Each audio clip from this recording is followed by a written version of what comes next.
Hello friends, welcome back to my YouTube channel. आज मैं आपको बताने जा रहा हूँ टॉप इलेक्ट्रीशियन के टॉप 5 इंटरव्यू क्वेश्चन। दोस्तों, आप भले ही इंटरव्यू ना हो, लेकिन किसी भी व्यक्ति को, चाहे वो डीजे बजाने वाला हो या लाइट का काम करने वाला हो या फिटर हो, टर्नर, इलेक्ट्रीशियन, कोई भी हो व्यक्ति, उसको ये 5 बेसिक जानकारी होना बहुत ही आवश्यक है दोस्तों। तो चलिए स्टार्ट करते हैं। आज मैं आपको टॉप 5 इलेक्ट्रीशियन इंटरव्यू क्वेश्चन। तो पहला क्वेश्चन रहेगा आपका दोस्तों, न्यूट्रल और अर्थिंग में क्या अंतर है। दूसरा क्वेश्चन रहेगा इलेक्ट्रिसिटी कितने प्रकार की होती है। तीसरा क्वेश्चन रहेगा आपका एमसीबी का सिलेक्शन कैसे करते हैं दोस्तों लगाने से पहले। चौथा रहेगा वायर और केबल में अंतर क्या होता है। पांचवा रहेगा आपके एसी और डीसी में क्या अंतर होता है। एसी की मोटरें कितनी स्पीड में चलती हैं, डीसी की कितनी चलती हैं। तो ये 5 सवालों का जवाब मैं आपको डिटेल में समझाने वाला हूँ, तो बने रहिए मेरी वीडियो में। तो चलिए स्टार्ट करते हैं। क्वेश्चन ये आप देख रहे हैं कि न्यूट्रल और अर्थिंग में क्या अंतर है दोस्तों। न्यूट्रल हमें ट्रांसफार्मर से मिलता है। जी हाँ दोस्तों, जो 440 वोल्ट जो ट्रांसफार्मर से आता है, उसमें डेल्टा कनेक्शन के कारण हमें एक वायर न्यूट्रल की मिलती है। और जो न्यूट्रल का उपयोग है वो इलेक्ट्रिकल सर्किट के लिए पूरा करने के लिए ज़रूरी होता है दोस्तों। जैसे फेस है, फेस को अपना सर्किट पूरा करने के लिए, मतलब फेस को आगे बढ़ने के लिए न्यूट्रल की ज़रूरत होती है, तभी फेस काम कर पाता है दोस्तों। तो उसके लिए ये न्यूट्रल उपयोग किया जाता है दोस्तों। अब बात करते हैं अर्थिंग की। अर्थिंग का पॉइंट हमें ज़मीन में गड्ढा खोदकर बनाते हैं और उसमें से एक वायर निकालकर हमारे इलेक्ट्रिकल बोर्ड के माध्यम से उपकरण के बॉडी पार्ट में जॉइंट कर देते हैं, जिससे हमें करंट लगने का डर नहीं रहता दोस्तों। यह हमें करंट से तथा जो उपकरण है, चाहे वो पंखा, टीवी, कूलर, कुछ भी हो, उसको शॉर्ट सर्किट से बचाता है, उसको करंट लगने से बचाता है। अब चलिए चलते हैं दूसरे क्वेश्चन की तरफ।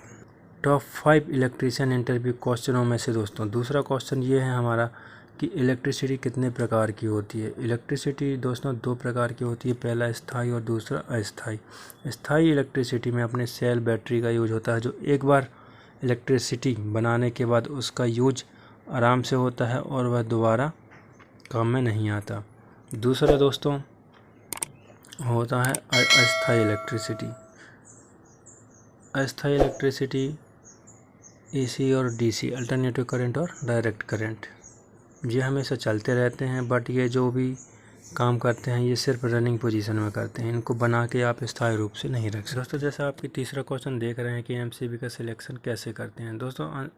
आंसर ये है कि सबसे पहले हम पोल को चेक करते हैं कि जो अपने इलेक्ट्रिसिटी है, जो इलेक्ट्रिसिटी लाइन है, करंट लाइन है, वो 3 फेस है या सिंगल फेस, किस तरह की लाइन है, उसको पोल चेक करके अपन एमसीबी सिलेक्ट करते हैं।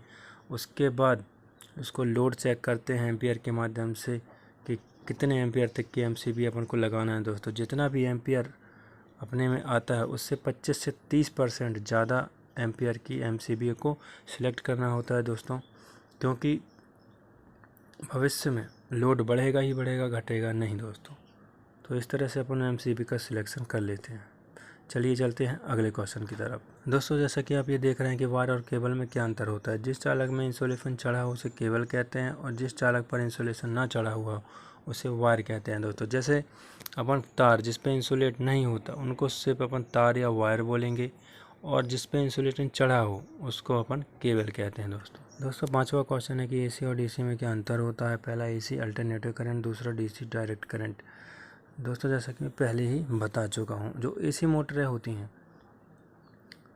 उनका जो आरपीएम है, जैसे फॉर एग्जांपल सीलिंग फैन का दोस्तों 350 से 600 आरपीएम तक की मोटरें आपको एसी में देखने को मिल जाएंगी।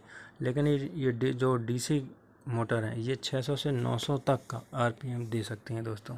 हालांकि एसी की भी मोटरें इतना आरपीएम देने लगी हैं। तो दोस्तों मेरे द्वारा दी गई जानकारी आपको कैसी लगी कमेंट बॉक्स में बताइएगा, और वीडियो को लाइक कीजिए और मेरे चैनल को सब्सक्राइब कीजिए। धन्यवाद दोस्तों।